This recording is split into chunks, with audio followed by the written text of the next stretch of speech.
in America. He arrived at the feast with 90 of his men. Because the Native Americans were armed warriors, the Pilgrims decided that they had to do something as a show of force. So they fired their guns in the air to let the Native Americans know that they could fight if necessary. It's believed that he chose this day to celebrate the Unionist Civil War victories. So how does that have anything to do with the first meal shared by the Native Americans and the Pilgrims supposedly in 1621? He ordered 38 Dakota men to be hung for war crimes after the sacred holiday Christmas. The disturbing truth about Thanksgiving that you never learned in history class. Most people love Thanksgiving. It's a time for families to get together and celebrate the holiday together. Most people will cook a turkey, sweet potatoes, green beans, plenty of delicious pies, especially that pumpkin pie. Good stuff. Well, the reason that we're told that we celebrate Thanksgiving is that we are commemorating the meal between the Pilgrims and the Native Americans. Well, over the years, the holiday has gone from a celebration of this union to a celebration of watching football with the family and having fun. Every kid in school learns about the first Thanksgiving in class. We've been taught that in 1621, the first Thanksgiving took place. The Pilgrim Fathers gathered together to celebrate the first harvest in the newly settled land of Plymouth Country, which is now known as Massachusetts. The settlers decided to invite the Native Americans to the celebration to thank them for their help. They also wanted to make the Native Americans feel welcome. On the first Thanksgiving, they sat down for turkey, sweet potatoes, and pie. It sounds like a delightful story, right? But unfortunately, it's not all true. There are some disturbing truths about Thanksgiving that you probably did not learn in class. Squanto is a famous Tisquantum, and he had a lot to do with that first Thanksgiving. In school, we were taught that this Native American spoke English, which helped him to communicate with the English newcomers and translate to his fellow Native Americans. While that part of the story is true, it's not the whole story. Squanto did not spend his entire life in Plymouth Colony with his friends and family members. He also did not translate during the first Thanksgiving feast out of kindness of his heart. The reason Squanto was the only Native American who spoke English was that he had been enslaved and forced into servitude in England. When the English headed to his native land in 1619, they brought him along. They figured that he could help them speak to the people in his native tongue. Now, if you thought that Squanto was just a highly intelligent Native American man who helped open the lines of communication between the Pilgrims and the other Native Americans, you were taught wrong. The story of the first Thanksgiving says that it was all peace and happiness during the first Thanksgiving feast. That's also not accurate. The Pilgrims didn't send out a happy invitation to the Native Americans asking them to join them for a meal. Massasoit, the Native American chief of the Wampanoag people, he was invited to the first Thanksgiving. He arrived at the feast with 90 of his men. Because the Native Americans were armed warriors, the Pilgrims decided that they had to do something as a show of force. So they fired their guns in the air to let the Native Americans know that they could fight if necessary.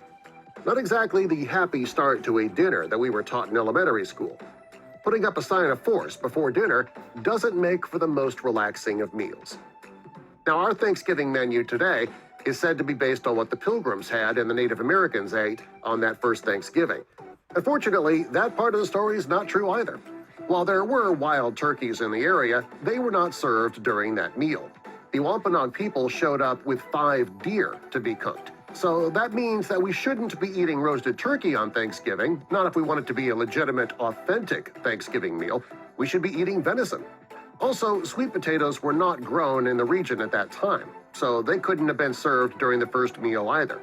And the settlers did not have flour or butter when they arrived in Plymouth Colony, so no dinner rolls. Without sugar or butter, we also couldn't have had those baked pies that were said to have been served at the first Thanksgiving dinner. No pumpkin pie? I mean, that's just not Thanksgiving anymore, is it? In school, we learned that the first Thanksgiving took place in 1621, so that the Pilgrims could thank the Native Americans for their hospitality and kindness. And it is a beautiful story, but it's not a true story. Many historians believe the first Thanksgiving took place many years later. And they also think the reason for the first meal was to mark the settlers' victory over the Pequot Native Americans. Now, if that's the case, the whole point of the meal was not to give thanks to one another. It was not about peace and harmony. It was about victory over the Native Americans. Today, we celebrate Thanksgiving on the third Thursday in November. That's not the actual day the first Thanksgiving took place.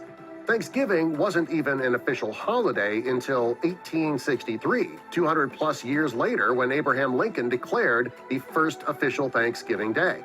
It's believed that he chose this day to celebrate the Unionist Civil War victories. So how does that have anything to do with the first meal shared by the Native Americans and the Pilgrims supposedly in 1621? Well, unfortunately, nobody really knows the truth of that first Thanksgiving. The one thing we do know is that the history books got it wrong. When the Native Americans and the Pilgrims got together, it wasn't all sunshine and roses. So what are we celebrating then? Well, over the years, the holiday has become all about commercialism. Not quite to the level of Halloween or Christmas, but still. I mean, why else would the stores open their doors on Thanksgiving night to kick off Black Friday shopping? Am I right? Growing up, I knew that what they told you in school about Thanksgiving wasn't true. That's not the true story. The true story behind Thanksgiving was, after every killing of a whole village, these European settlers celebrated it, and they called it Thanksgiving. But it wasn't until Abraham Lincoln became president that it became an official holiday. He ordered 38 Dakota men to be hung for war crimes after the sacred holiday Christmas. We take this time to remember our elders who lost their lives due to what really happened. Usually my mom makes a Native American dish for us and we pray. Growing up, I would be kind of annoyed that they didn't know what actually happened on Thanksgiving and that they're actually celebrating the deaths of many people and many tribes that were lost. Whether it's to give thanks or to be with your family, you should learn how the holiday was established in the first place. I'm thankful for being born indigenous to this continent. I'm thankful that I still have my culture. I'm thankful that my elders kept our culture alive all these years. I'm thankful to be indigenous, resilient, and alive. I'm thankful for us all to be able to stand together, stand strong, and stand as one.